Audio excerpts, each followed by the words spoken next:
E aí pessoal, tudo bem? Bom, hoje eu vou ensinar uma coisa muito legal para vocês, que é como saber a incidência do seu nome na população brasileira, ou a incidência de qualquer nome na população brasileira. Bom, primeiro a gente pesquisa aqui no Google nomes no Brasil IBGE, dá um enter e clica no primeiro link que aparecer. E aí aqui a mágica vai acontecer. Bom, esse é um levantamento feito pelo IBGE, que é o Instituto Brasileiro de Geografia e Estatística. Esse levantamento foi feito no Censo Demográfico de 2010. Os censos são feitos a cada 10 anos. Em 2020 não foi feito por conta da pandemia. 2021 não foi feito, se não me engano, por conta do orçamento, né, que o Congresso não quis, né, destinar o dinheiro para o IBGE.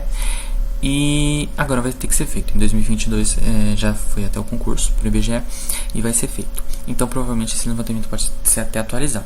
Mesmo que seja até meio que defasado, né, 12 anos atrás, você tem uma ideia muito legal. Esse censo de 2010 ainda contabiliza 200 milhões de habitantes, né, por mais que hoje a gente sabe que a gente tem uns 212, 215 milhões de brasileiros. E ele diz que nós temos 130 mil nomes diferentes em todo o país. Então, desde variações, todos os nomes. São 130 mil nomes diferentes. E aqui a gente tem a barra de pesquisa, que a gente pode pesquisar qualquer nome que nos vier à cabeça.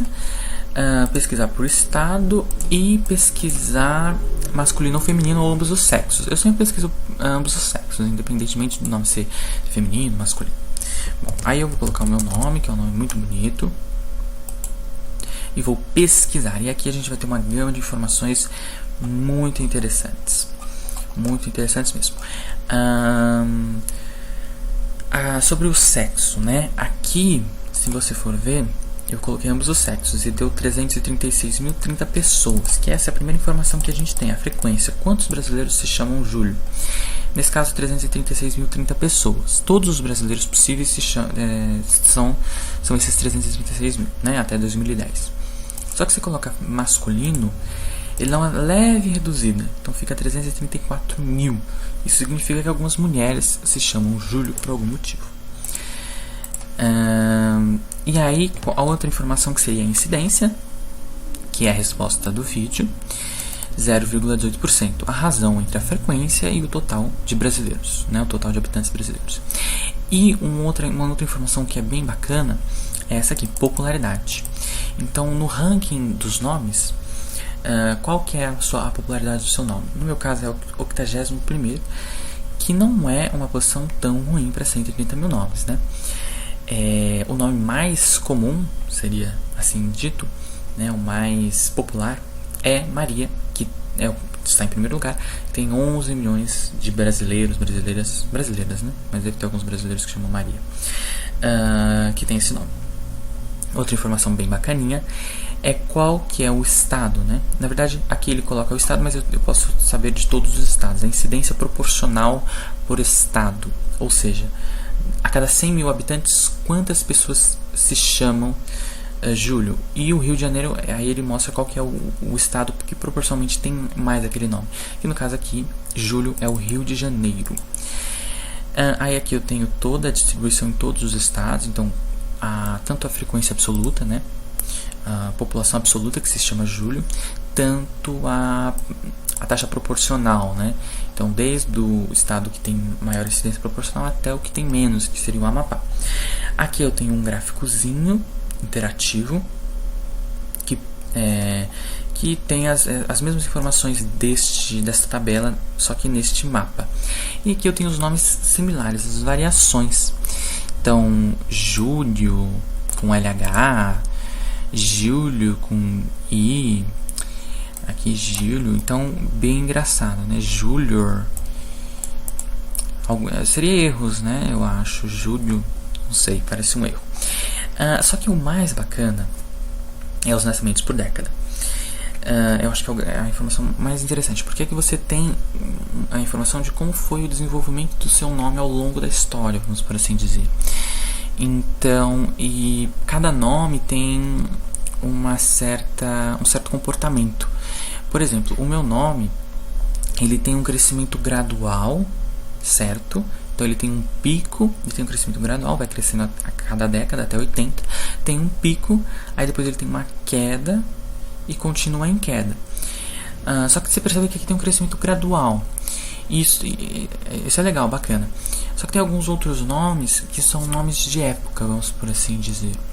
Que são nomes que tiveram um pico, um ápice, em um certo período, e depois eles têm uma queda, ou seja, uma queda abrupta. Eles têm um crescimento abrupto, um ápice e depois uma queda abrupta.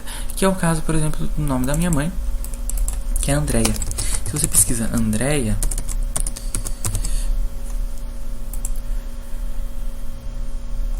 qual que é o comportamento? Você tem até 60, não tem assim um crescimento, tem um crescimento significativo de 50 a 60, só que você tem de 60 a 70 um crescimento muito grande. Entre 70 e 80 uma certa estabilidade, com uma certa queda, mas assim, se mantém. E de 80 para 90 até 2000 você tem assim, uma super queda. Ou seja, esse nome Andréia, ele se concentra em pessoas que nasceram, como a minha mãe, entre 70 e 80, na sua maior parte. Isso é legal. Outra coisa também que a gente pode ver são aqueles nomes que são mais ultrapassados, que a gente associa a pessoas mais velhas. Por exemplo, Olga. Ninguém se chama Olga hoje em dia. E aqui a gente consegue ver isso em números, em dados. Olga é um nome que tem um crescimento até 40 e depois começa a ter uma queda. Por isso que a gente associa Olga a um nome antigo, de pessoas mais velhas, porque realmente, aqui a minha avó se chama Olga, né?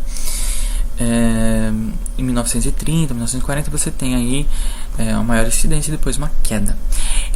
Outra característica de alguns nomes são nomes muito recentes, então você tem pequenos registros das décadas anteriores e um aumento muito grande para a última década que ele coloca, que seria a mais recente que a gente tem acesso, que é a década de 2000. Então o nome Enzo, que teve até uma época que a gente fazia piadinha, brincadeirinha com esse nome, que todos os mais novos se chamavam Enzo, é justamente o que a gente vê aqui. Então até 90 você não tem um registro muito significativo e você tem um aumento enorme, né, de 90 para 2000. Eu não sei por que esse nome começou a ficar popular, não é tão popular, né, se a gente for ver aqui a incidência, mas eu acredito que, eu não sei se teve algum famoso que deu o nome do filho, aí o pessoal começou a colocar, mas também é interessante. Outra coisa legal de nomes, então a gente viu várias características. A gente tem nomes, por exemplo, o meu nome que teve um crescimento gradual, mas agora está em queda. Nomes que tiveram aí um hype numa certa época, mas tiveram já um declínio. Nomes que já não são usados, que foram mais usados antigamente. Nomes mais recentes e nomes que ao longo da história continuam gradualmente sendo usados, que é o caso de Eduardo, que é um nome muito bonito. Você pesquisa aqui, Eduardo não teve nenhuma queda em nenhum momento, ele continua crescendo. Então, ou seja, é um nome usado, é um nome que tem uma incidência, é um dos 20 nomes mais populares do Brasil, é o 20º nome mais popular do Brasil. E você vê que tem aqui, claro, tem aumentos maiores, por exemplo, de 80 para 90 você não tem um aumento tão grande, mas um certo aumento. Só que continua gradualmente crescendo, ou seja, gradualmente temos Eduardos no nosso Brasil varonil. E também outra ferramenta que esse site nos disponibiliza são os nomes mais populares, os 20 nomes mais populares, né? Desde de Maria até Eduardo. E aqui em Maria temos 11.734.129 pessoas com esse nome, que tem uma incidência de 6%, que é uma incidência muito, muito grande. E aqui tem nomes muito bacaninhas. Paulo, que é um nome bonito, cadê Paulo? Rafael, também é um nome bonito. Vários nomes bonitos, que os brasileiros sabem dar nome para as pessoas. Alguns talvez não, mas enfim. E você também pode ter aqui, dos nomes. Claro que os nomes populares você pode simplesmente colocar na busca, mas aqui você pode ver também os gráficos, né, por década. E aí você vê que Maria tem um ápice aqui em 50, 60. Realmente, né, a gente tem muitas avós com esse nome. E aí depois uma certa queda e depois aumenta um pouquinho. E é isso. É muito legal. Não tem só na web, né, no site. Também tem um aplicativo que se chama Nomes no Brasil, que dá pra baixar no Android, dá pra baixar, não sei se no iOS dá. E é muito legal, dá pra você brincar com o pessoal aí, com a família. E é isso, galerinha, até mais.